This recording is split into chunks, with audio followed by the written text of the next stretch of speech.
بسم الله الرحمن الرحیم. غیر جان تاسو ته مخاطب یم.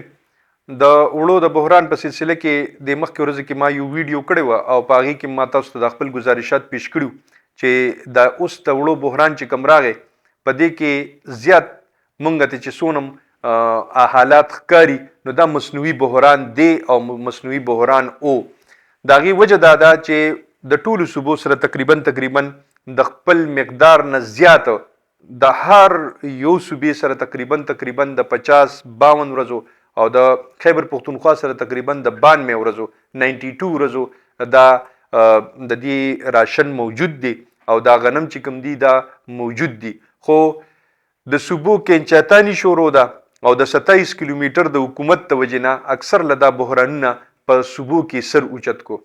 یو دا غلط فهمي هم زمونږ د خلکو ته شوې ده او دا اکثر لا په دې سوشل میډیا باندې زه زیات تر ګورم او خلک پوسټونه داسې کوي چې یاره په پنجاب کې وړه په 1300 روپۍ دي، په 1400 روپۍ دي، په 1500 روپۍ دي او په کې پی کې په 2700 روپۍ باندې یا په 3300 روپۍ باندې دا تیله ده.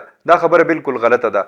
که چرې په پنجاب کې دا ریټ دغه وو نو په راجنپور کې چې هغه خلکو د سرکاري وړو په د شپږ بچو والا هغه پلار مړ شلو نو هغه بیا څه کول هلته بیا د دې وړو بحران ولې و. د وړو بحران هلته شته، د وړو بحران دلته شته. د وړو قیمت دلته زیات دی، د وړو قیمت په بلوچستان کې زیات دی، په سند کې زیات دی او په پنجاب کې زیات دی. دا صرف او صرف اکینچاتانی شروع ده د صوبو په منځ کې. ځکه چې په وفاق کې چې کوم حکومت دی هغه صرف او صرف ما تاسو ته عرض وکړو چې هغه 27 کیلومتر والا حکومت دی. او عجیبه خبره دا ده چې دا هم حقیقت دی چې په اسلام آباد کې په 1300 روپۍ باندې تیله ده. دا خبره ټیک ده ځکه چې پی ډی ایم حکومت چې دی هغوی د حالات د خپل 27 کیلومتر دپاره کنټرول کړي دي او هغه ځای کې د وړو بحران نشته. خو اسلام آباد سانه دی او په اسلام آباد کې اوسیدونکي خلک سانه دي، د دې نور ملک غم وسره نشته. ما په پیلنی نور ویډیوګانو کې تاسو ته دغه عرض او گزارش کړو چې د دې حکومت د فیلیر او د دې د فیل کېدو د ټولو نه غټه وجه هم دغه ده چې دې انتقامي سیاست باندې رالل. که دې د فلاح او د بهبود په طرف باندې تللی وي کیدای شي چې دا مسلې ورته نه وي جوړې شوې دا کمې مسلو ته چې اوس دوی مخ دي. ملک په داسې ډیفالټ طرف ته نه وي روان، خو که دوی دا سوچ کړی وي خو دوی پلانینګ دغه و چې خپل کیسونه ختمول دي او عمران خان چې کوم دي هغه په څه طریقه باندې هغه له سزا ورکول دي، بدنامول دي، خرابول دي، هغه د الیکشن نه لرې کول دي، هغه ماینس کول دي. دغه ټولې حربې استعمال کړلې. دا خبرې صادرفي کم کړي دي چې په پاکستان کې څوک هم ماینس کیدی نشي. وایي دا کوشش د بټو سره هم شوی دی، دا کوشش د بېنظیري سره هم شوی دی او دا د نواز شریف سره هم شوی دی. وایي څوک ماینس کیږي نو. خو دا سمجھ کې دا خبره د شهباز شریف، د مریم نواز، د حمزه شهباز او د نواز شریف په ذهن کې نه راځي. هغوی اوس هم په دې کوششونو باندې شروع دي. د ملک ورسره غم نشته، د دې عوامو ورسره غم نشته چې خلک روټۍ پسې ړانده شو.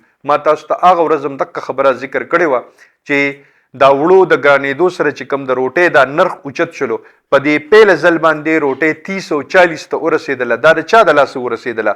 حکومت په بدنام وي په دې باندې. همیشه به د مسلم لیگ نون والا ګریوان خلک نیسي. اوس نه د رانا ثناء الله په ګاډي باندې سره د پروتوکول چې د بوټ غزار کیږي او هغه په جوتا کلب کې شامل شلو نو چې کله دا پروتوکول وسره نه وي او کله د سره دا وزارت نه وي او کله د خپل حلقو ته لاړ شي د دې به څه حل وي؟ دې سره به بیا څه کوي عوام؟ د دې خبرو ته دې سوچ پکار دا و چې دې د فلاح او د بهبود دپاره باز داسې اقدامات کړي وي که په هغې باندې هغوی هغه کړ ګوند هغه هم تیرولو، که هغه تریخ ګوټ هم تیرولو نو چې هغې تیر کړي وي اوس په دې ته دا فایدې وي. نو په دې صوبو په دې رساکشۍ کې عوام چې کوم دي هغه ذلیل او رسوا دي. نن چې دا تیله ګرانه ده دا هم په دغه وجه باندې ده. په دې ځای کې یو بلې د غلط فهمۍ یو اظهار زه بل کومه چې دا غلط فهمي هم زیاته شوې ده چې د یوکرین نه مونږ ته غنم رالل یا د روس نه مونږ ته غنم رالل. دا خبره هم غلطه ده. د هغې سره اوسه پورې زمونږ هېڅ معاهده نه شوې او نه دی حکومت د هغې سره معاهده کړې ده. دوی تلي وو خو د هغې د طرف نه معاهده نه ده شوې. رشیاوي ورته په صفا الفاظو باندې ویلي چې که تاسو د امریکا د اثر رسوخ نه ځان ویستل غواړئ او د هغه کیمپ نه ځان وباسئ علي به تاسو سره موږ تجارت کوو، یعنې تاسو سره زموږ تجارت نشي کېدی.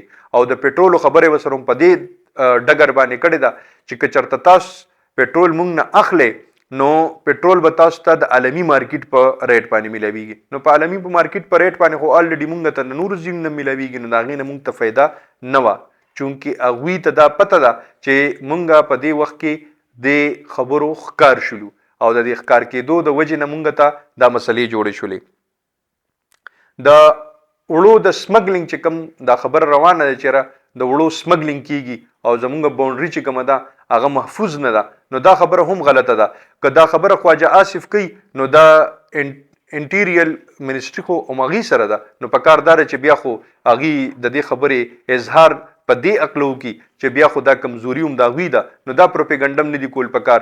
زمونږ دا وړه چې کوم دي دا وړه د هغې نه ارزان پریوزي هغوی ته د ازبکستان او د تاجکستان والا، افغانستان والا زیات تر د هغوی وړه استعمالي او هغه وړه بهترین دي، هغه زمونږ د دې وړو نه هم ښه دي او هغه ورته په قیمت هم ښه پریوزي، زمونږ دا قیمت باندې ګران پریوزي. نو دا خبره هم غلطه ده.